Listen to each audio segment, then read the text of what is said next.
Have you ever looked at a Porsche's model number and wondered what all those digits even mean? Well, you're not alone. So today, we're going to clear up all the confusion of all the model numbers between the Boxsters and the Caymans. Everything from where they started to where they are today, I'm going to guide you through all the steps that they took starting in 1995 to where we are today in 2024. If you're fascinated by how Porsche names their cars and models and how each one is different from one another for the Cayman and Boxster series, this video is exactly what you're looking for. So let's decode these numbers together and see how the Boxster and the Cayman models have changed over these last years. But before we do that, let me just quickly introduce myself. My name is Alan Stevens and I'm a car enthusiast. I love cars and I love everything about what makes each car unique. I have a Porsche 718 Cayman S myself, and here is a picture of it. Whether you're a seasoned Porsche enthusiast or just someone who's just looking into these remarkable cars that are Porsche, you're going to find something interesting here. So let's just get right to it. So now that we're all set, let's start from the beginning of all of this. So in 1993 at the Detroit Auto Show, the Boxster was first introduced as a concept. It was a bold step for Porsche. It had a mid-engine layout and they promised really good handling and performance. After the concept was introduced at the Detroit Auto Show, the response from the fans were overwhelmingly positive. And so in 1995, the first Boxster rolled off the manufacturing floor. It came out in 1995 as a 1996 model year, and it was the first ever Boxster, and it was the 986. Now, the 986 model year represents everything from 1996 all the way to 2004.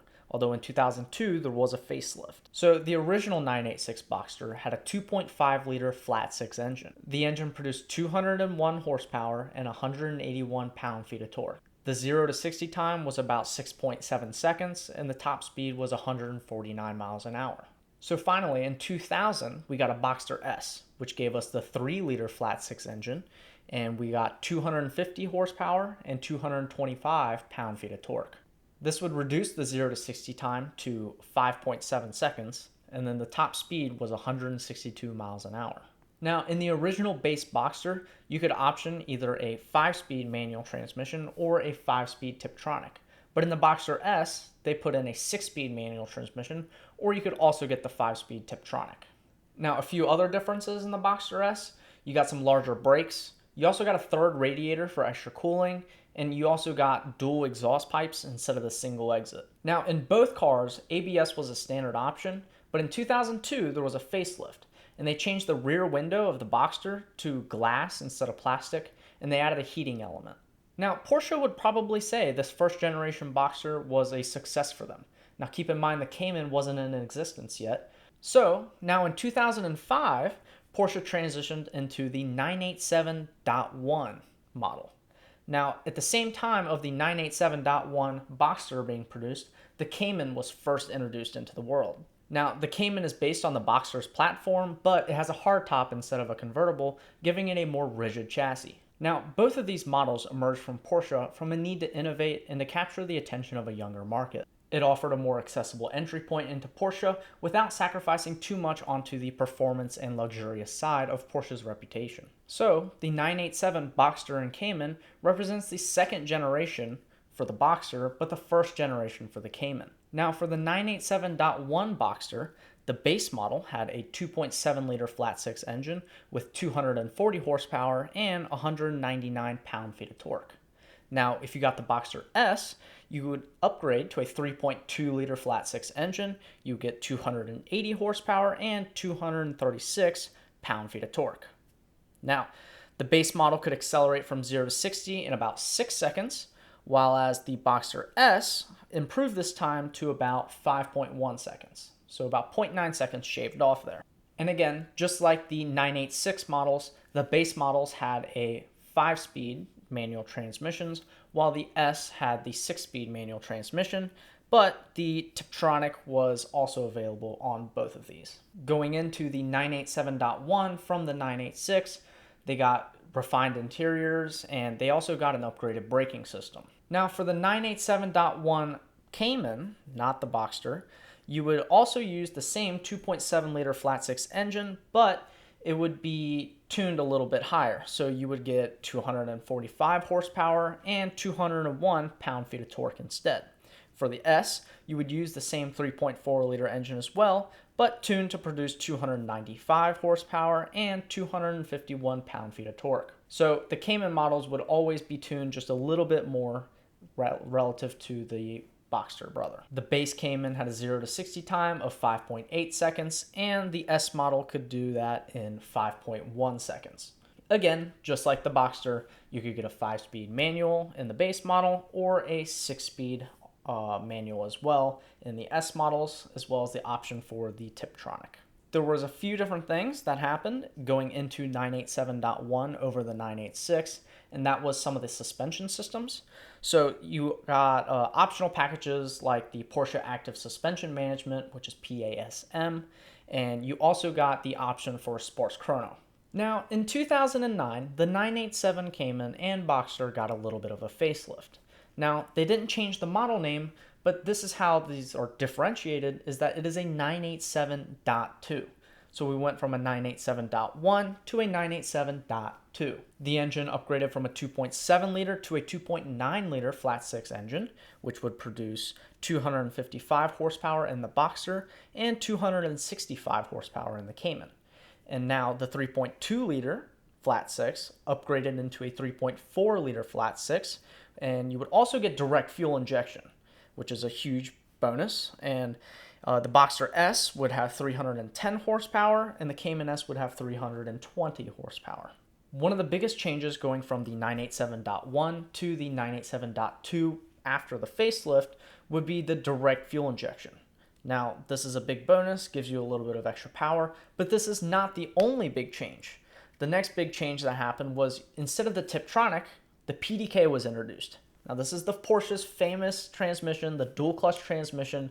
So in the 987.2, this was finally offered in the Caymans and the Boxsters as well. So whereas in the 987.1, you had the 5-speed or 6-speed or the Tiptronic, now in the 987.2, you would have either the 6-speed or the 7-speed PDK dual clutch transmission. And I thought I would add this just because I don't think I gave it enough justice for those of you guys who don't know. Many of the Porsche guys are probably aware, but the PDK is a phenomenal transmission. That's what I personally have in my car, and compared to the Tiptronic, it is a huge upgrade. So the 987.2 is it was a big change for Porsche, introducing the dual clutch transmission for the Caymans and Boxsters. Now, going into the 987.2, you would also get a revised front and rear bumper, and you would also get some LED daytime running lights, so it made the car look a little bit more modern. Now, coming from the 987.1, you would have basic things like PSM, which is Porsche Stability Management, but going into the .2, you would also get things that are upgraded, such as the PCM, which is Porsche Communication Management, and you would also get an optional Porsche Torque Vectoring, and you would also get an updated Sports Chrono package, which would offer the launch control function in the PDK transmission. Back in the 987.1, you would have PASM, which I said earlier was the Porsche Active Suspension Management,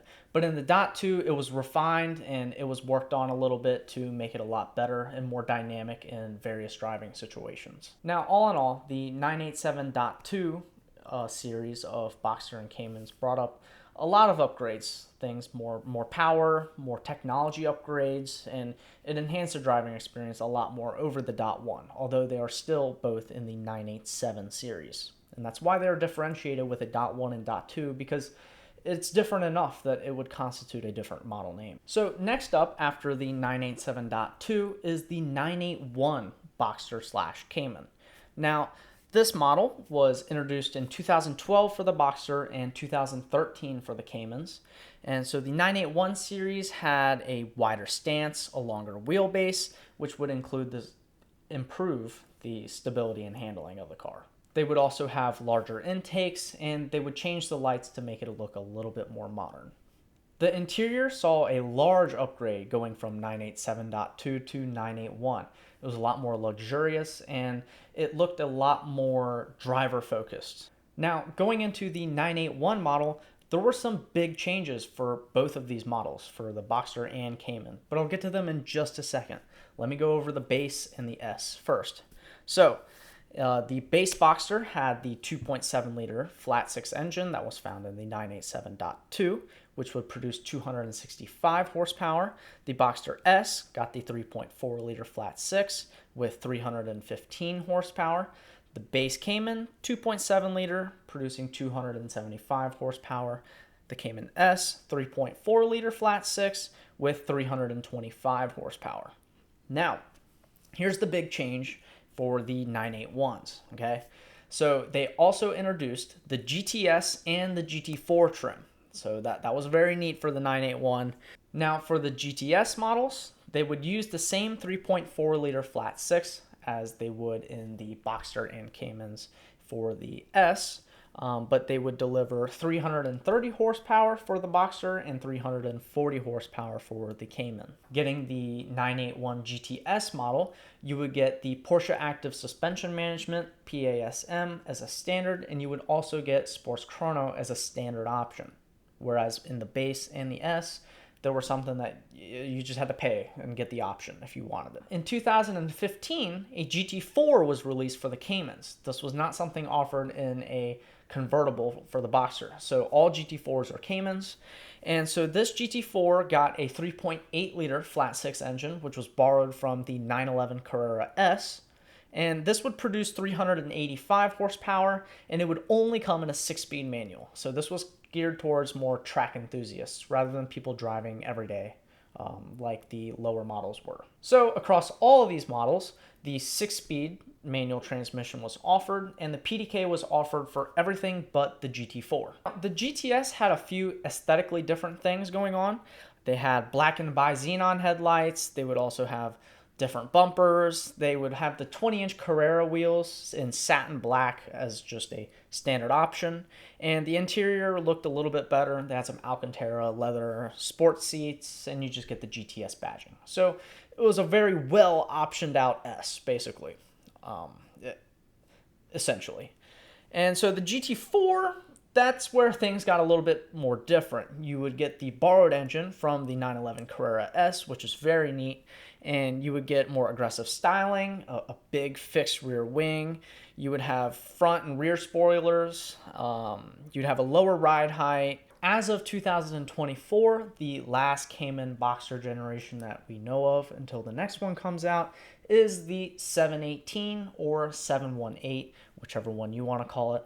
I'm a little biased. I love it. I have one myself. I have a 718 Cayman S.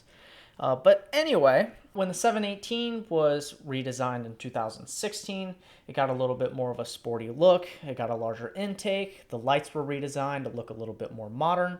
And a big change was they redesigned the motor from a flat 6 to a flat 4 that was turbocharged. Now, the base model has a 2-liter flat 4, which is turbocharged with a smaller turbo than the S, which has a 2.5 liter and also the larger turbo. The interior also got refreshed. You just get a little bit more of a modern look, just small tweaks here and there, but nothing too drastic as compared to like the 987.2 compared to the 981. That was a huge change into more luxury, but this time here it was a little bit more subtle and just small little changes to make it look a little bit more modern. Like I said earlier, so here are the engine specs. So the base model Cayman and Boxster both would have the 2-liter turbocharged flat 4 with 300 horsepower, whereas the Cayman and Boxster S would have the 2.5 liter, and you would get 350 horsepower out of that. For the 718s, there's actually two different types of GTS models. So when people refer to the GTS, that is going to be the 2.5 liter flat 4 with just a little bit more power than the Cayman S or the Boxster S. And it's just going to have a lot more options seen as standard on the GTS. Whereas there's also the GTS 4.0, which has the 4-liter flat 6 motor, which is very desired for this generation of Caymans and Boxsters. Now this 4-liter flat 6 engine offers 394 horsepower compared to the 365 horsepower that the 2.5 liter GTS model would offer. But do keep in mind, the GTS 4.0 was only offered starting from 2020, whereas like this whole model year began in 2016. So keep that in mind. And so the Cayman GT4, that was introduced in 2019, and that would have the 4-liter flat six, and that would have 414 horsepower, and it would maintain the traditional naturally aspirated motor that people were looking for the Caymans. Some people were very disappointed when the Caymans and Boxsters went to the flat fours instead of maintaining the flat six, but you know, it's a performance thing. We definitely saw a huge performance increase, but at the cost of 2 cylinders. Some people prefer the sound, but you know, to each to their own. I'm not going to say my take. This is just purely a fact-based educational video. So we have the GT4, which was introduced in 2019, and then this one, okay, we got the Cayman GT4 RS. And this started in the 718 models, which was introduced in 2021. Now, the GT4 RS borrows a 4-liter flat six motor from the 911 GT3. That's awesome, okay? This thing produces 493 horsepower, and phenomenal car. I would love to drive one day. This is a track performance car. This is the GT4 RS. This is everything is aimed for it to be a track weapon. So this thing, you know, it's not designed for the average person to take to work. This is definitely a track-focused car in and of its core. Now, the 718s, you can also get the 6-speed manual transmission as well as the 7-speed PDK. I'm not going to go into the nitty-gritty details of the GT4 RS because there's so much to say about it. So if you don't know, go look it up, but I'm sure most of you guys already know what's up with that. Just like in all of the other models, the 718s, we got a little bit more refined steering feedback, but one notable change, and I'm going to be backtracking just a little bit, but coming from the 987.2, which had the hydraulic steering, going to the 981 is when you first got the electronic steering. Some people liked it, didn't like it. 718s also have the electronic steering. I can say from my personal experience driving it, you still feel very connected. There's no disconnect. Just keep that in mind if that is a worry for you. So overall, with the 718, we saw a pretty big boost in performance, and there's a nice blend here of the 4 cylinders and 6 cylinders. For those of you guys who are just hate the 4 cylinders and just can't stand it for whatever reason that may be, you still have options. You might spend a little extra, but the options of the 6 cylinders are still open to you through the GTS 4.0, the GT4, and the GT4 RS models. So for those of you guys who are just the purists and say that it's not a real Porsche unless it has a flat 6, you can still get a flat 6. And for those of you guys who are looking for more of the affordable options but still want the luxury and the performance of a Porsche, you can still settle with the 4 cylinders. I have one. I have the 2.5 liter Cayman S, and I love it. I love the car. I made a whole channel about it, you know, so that's basically what my whole channel is about. So this pretty much wraps up the deep dive in everything from the inception of the Boxster, and then the 987, the Cayman was introduced, and all the way up to the brand new cutting edge 718 Boxster and Caymans. We've gone through everything from the very beginnings where only the Boxster and the base Boxster was offered, all the way to now in 2024 where a GT4 RS and all these different trim models have been introduced so that there's basically a Cayman for anybody. It's been quite a journey starting in 1993 all the way from the prototype and the idea coming out from Porsche trying to attract more of a young audience and having a more affordable entry point into the performance and the luxury that Porsche offers without sacrificing too much. And I think that both models, the Boxster and Cayman, have been a huge success for Porsche. And they've kept it to where the Carreras are still the top dogs of Porsche. I think they have kind of carved in their own market, and they've carved in their own space and its own identity inside of Porsche. And it's not just the Carrera's little baby brother. It's a really a unique model in and of itself inside of Porsche. If you have enjoyed this journey through Porsche's innovations, starting all the way from the Boxster, all the way to the 718, Caymans, and Boxsters to this day, you know, please don't forget to like and subscribe. I really hope that you guys enjoyed this video. I really enjoyed making it.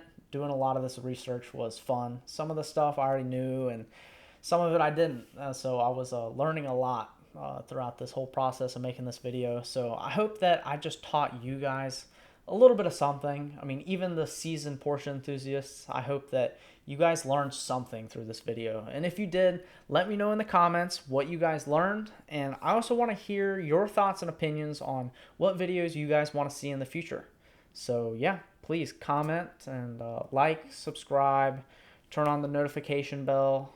I know it sounds corny, but you know, you won't miss a new upload coming from me. And so yeah, that's about all I have for you guys. I really appreciate your guys' time, and I will see you guys in the next video. Bye. Also, one last note. I mean, I tried not to look at my screen as much as possible, but I just wanted to make sure that the facts were right. So yeah, please excuse me if you just caught me looking at a screen for all too long. So, yep.